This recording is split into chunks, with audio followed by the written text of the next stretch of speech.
Stars. Magkano na lamang natirang pera kay Ami matapos bigyan ang kanyang kaibigan? Okay, very good. Very good. Yan yung tinatanong sa pagkita, oh. So, yan yung first set.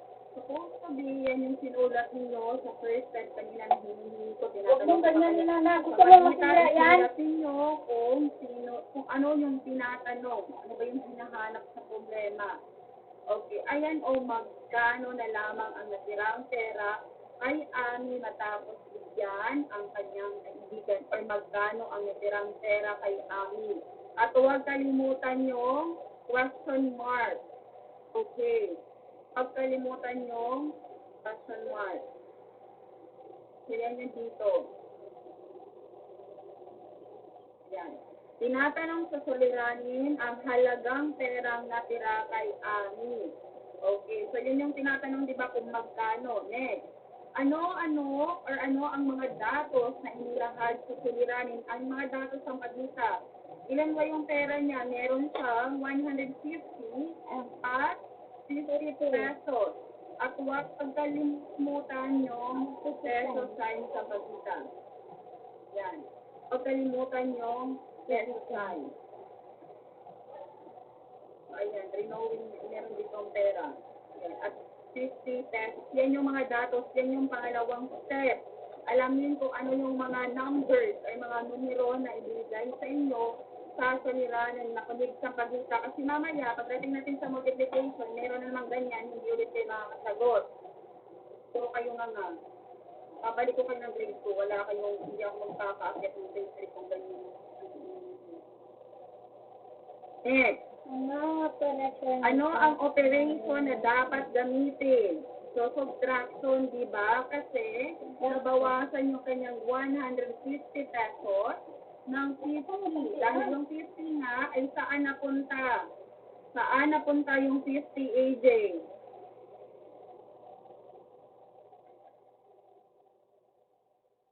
Bakit nabawasan? Saan napunta, AJ?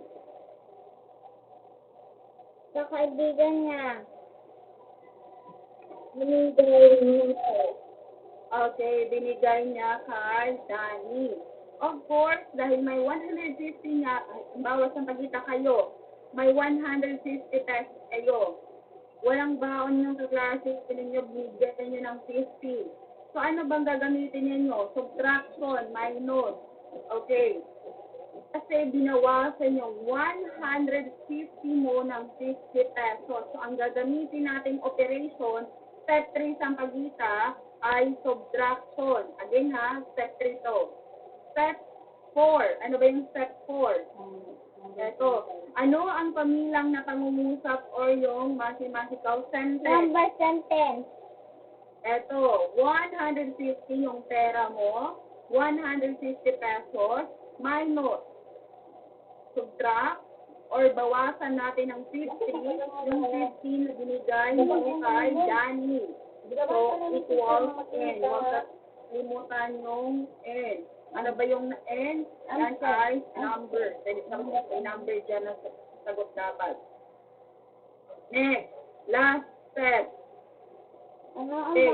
Ano ang tamang sagot? Yan yung panghuling step. Okay. So, diba? Of course, i-ano nyo, i-solve nyo 150 Minus. pesos Okay.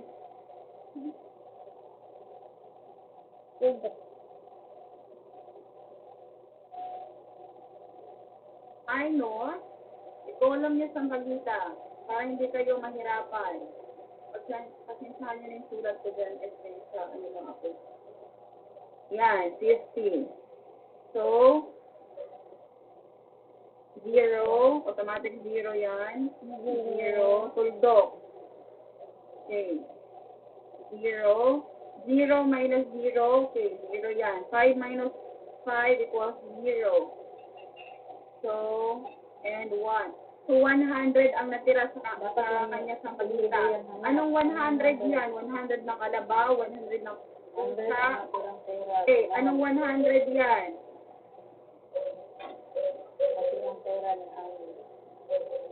100 ang natirang pera ni Amin. Okay. Anong 100 yan? Hana. Ano ba? 100 pesos. Ang natirang pera kaya niya. 100 pesos po ang natirang pera ni Amin. Okay, yun, kompleto. Pero ano yung mga sagot niyo sa pagkita? Di ba walang nakaalala sa inyo? Si Mangkawi lang nakaalala dun sa what is us? Ano yung tinatanong sa problema? Tapos si Carl lang din yung nakaalala kung paano yung tamang pag-solve. Nakita mo Girl, yung sa ano number 1? nangyari sa inyo? Sige mo sabi Okay. sa number 1? Nakuha sa pagkita. Okay, bura ng ano ninyo. Try natin ito ha. Yung 5 step ulit sa pagkita. Ibura ng mga whiteboard ninyo. Wala ka na bang din ba yung natutulak ko na? Yung mga white marker mo dyan? Ito lang po. Okay, meron dito. Ana, basahin mo nga ng malakas para maintindihan ng mga kaklase mo. Mahilig maglaro si Nico ng Holland. Ang kabuoang bilang ng kanyang hole na nasa kahon ay umabot na sa 849. Ang 342 Holland ay galing sa kanyang kaibigang si Marlo at ang iba ay ibinigay ng kanyang kapatid. Ilan lahat ng Holland ang ibinigay kay Nico ng kanyang kapatid. Okay, thank you, Hana. Sa Marsa, ulitin mo pa yung pagbasa, anak. Nakasan mo yung tipong papasok sa isip ng mga klase mo. Mahilig maglaro si Nico ng Para Holland. magkuha ka na Ang kabuuang bilang ng kaniyang hole na nasa kahon ay umabot na sa 849. Ang 342 na hole ay galing sa kaniyang kaibigan si Marlon at ang iba ay ibinigay ng kaniyang kapatid. Ilan lahat ng hole ang ibinigay kay Nico ng kaniyang kapatid. Okay, sampagita. Involve halima ang sagot nyo dyan, hindi lang isa. Okay, hanapin ninyo kung ano yung tinatanong sa soberani. Lipad na yan. Pangalawa, yung mga datos. Wala ka, tigas ng Pangatlo, yung operation na yung gagamitin. Intindihin nyo yung sa pagkita. Intindihin nyo yung sulirani. Pang-apat, yung number sentence. At yung pang-5, yung final answer niyo. Thank you, Sam. Ayan, 2 beses ko yung pinabasa sa pagkita. Ginoo ko na. Concentrate ka dyan sa kita na kasi hindi kita tuturuan. Kung ano lang yung kaya mo. Yung problem mo na, yung number 1 na step. Ano ba yung number 1 na step? Yan lahat ang Isulat mo nga na.